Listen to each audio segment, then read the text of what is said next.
Hey folks, and welcome back to the channel.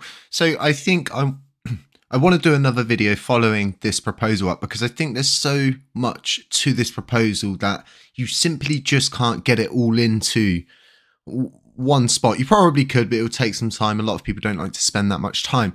I honestly believe that even if these proposals are earmarked at whatever position to come back to the community pool, it does still require a counter proposal. But on top of that, right, we need to understand something as a community.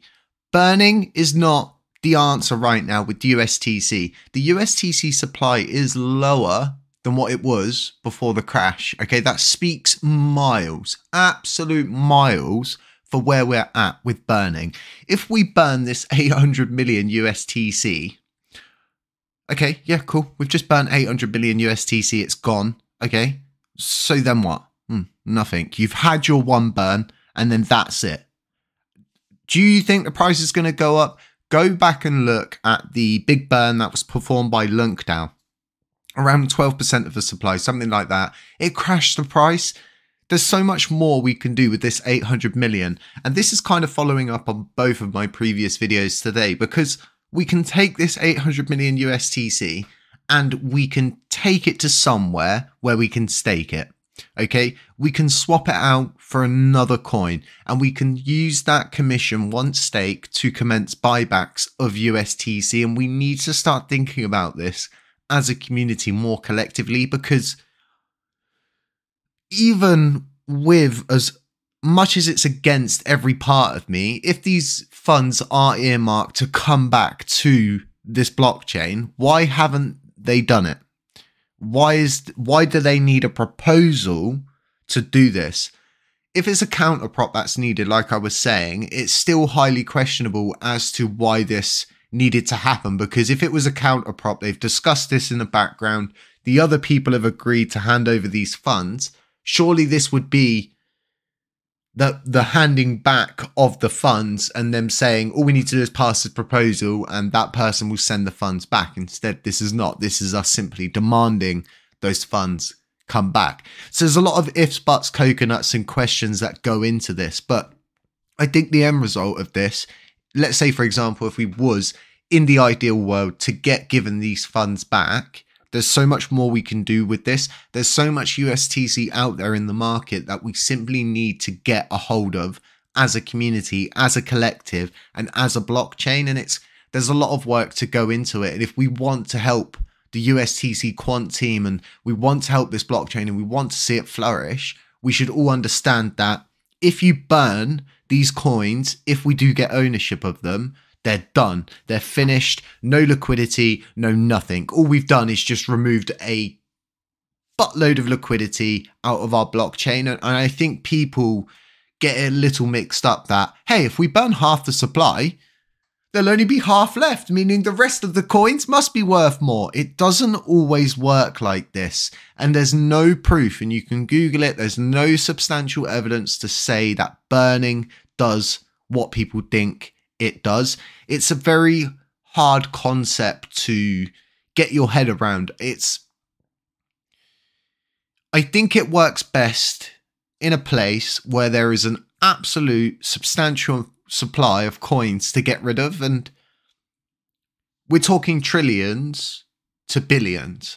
And, you know, there's just not a huge supply of USTC out there readily available.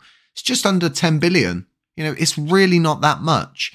If we burn 800 million, you know, that's going to take us below the 9. Yes, great. The circulating supply is lower, but it's not good. It's just we need to, as a community, start to think to ourselves, how can we ensure the system becomes self-serving and everything like that? Well, we can simply take funding like this instead of just going, oh, let's burn it. Let's make everybody happy for about an hour. Instead, let's make people happy all the time, every month. Let's earmark these funds correctly and use them for true use, because if we don't start to commence these buybacks and start to help our own situations, you know, we're just once again putting the full weight of something onto a group of people, paying them some money and expecting them to no matter what happens, be 100%, and it doesn't work like that. None of this is guaranteed, and we need to ensure as a community we're doing everything we can. I just think it's so irresponsible to take 800 million USTC, demand it comes back. In the perfect environment, it does come back. As much as I'm against this, burning it just seems absolutely ridiculous. Yeah, a couple hundred, Oh, okay. It's not. It's 800 million USTC. It's worth a substantial amount, and it can be utilized for buybacks elsewhere to ensure that this blockchain can continue running and the gears do continue going along, because ultimately no one in this community is going to willingly go, oh, I'll just give 800 million USTC up so we can go stake it on another chain. It's like my previous video, right? Even if we removed it from the community, the Oracle pool feeder, and you didn't get USTC rewards, you would be so angry. Even if we gave you LUNC rewards in return to compensate for that, you're still going to be angry, because like I was saying, you're going to feel like you got robbed. But I think what everybody needs to understand is, if you just feed this system, okay, you feed this big furnace that is our blockchain, right? It's going to keep the engine going, isn't it? If we stop feeding it and we burn all of our wood to oblivion within a couple of minutes, are we going to have wood to burn for the rest of the years to come? No, we're not. We burn this and we're going to just put ourselves in an even worse position we're in. This could be a really good thing, or it could be a really bad thing. So at the same time, me, as it stands, I'm not going to vote no on this. I'm simply just going to abstain from it, and I'm going to allow the community and the validators decide and ensure my voting power helps push it to quorum, because I don't feel like we should do this. But at the same time, if other people feel like that we should do this, then that's fair enough. That's on them, and that's what they want to do. I'll abstain from it for the simple fact that there's too many ins and outs. There's too many if, buts and coconuts. There's not enough information on certain things. We don't know who the people are. Apparently they've rebranded to Risk Harbor, then to Ozone, then to this, then to that, then to, it's all very interesting, and it all comes highly questionable at that point. So I think the best thing for me to do is simply abstain from something like this, because I would love to see 800 million USTC go off to another chain to be staked and become part of this blockchain's treasury to ensure that buybacks do happen. And then say the buybacks are done with 3 years down the line, you've got all that liquidity on another chain you can use for so much stuff in this sector. And the beautiful thing about sending something to stake is your treasury never gets touched, never goes down.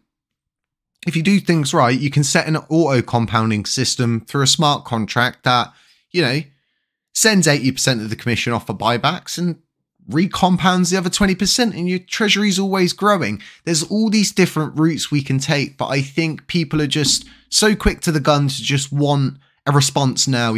I want something now. I want to burn it all now. I want it all gone now. Let's go to the moon now. I want Lambos now. It doesn't work like that. We've been in it for a year. If we do these things properly, we take the correct steps, we ensure we're feeding the furnace and not burning for all of our supply of firewood as quick as we can, maybe, just maybe, this USTC REPEG will have an even better shot than it already has. And it's like I was saying about, patching up the holes in the bucket before we attempt to fill the bucket up again, because every time we attempt to fill the bucket up and it drains out, that's just liquidity gone. The biggest issue right now for the quant team is, where do we get the liquidity from to start these buybacks? Where do we get the liquidity from to start the incremental REPEG? Well, you're looking at it. Look at the USTC and there's all these different options we've got, but I don't think anyone's quite got what, to come forward and just go, maybe we should be doing this, maybe we should be doing that, because people get defensive. They're probably worried that the proposer or the leader of the quant team or whoever's going to come up to them and start moaning at them or whatever. Ultimately, if people can't take constructive criticism, it all becomes even more highly questionable that they're leading something like this. I think it's very interesting. Like I was saying, this needed a follow-up video. I needed to say a few more bits about it. I almost went live because there's just so much to go into with something like this. And this really does tie into this whole idea of, getting as much as we can set aside for a treasury to commit to buybacks as a community. So we're doing our part as a community. Let me know what you guys think. Let me know what you think about all of this. Let me know what you think about these funds, whether you think that we should take them all, we should burn them all, burn everything. Just burn the blockchain. Set fire to me as well while you're at it. Why not? Stay safe, folks. All of this is my own opinion. None of it's financial advice. It's all for educational purposes only. Beware of scammers. Beware of doppelgangers. Beware of anybody pretending to be me. I'll catch you in the next one. Ciao!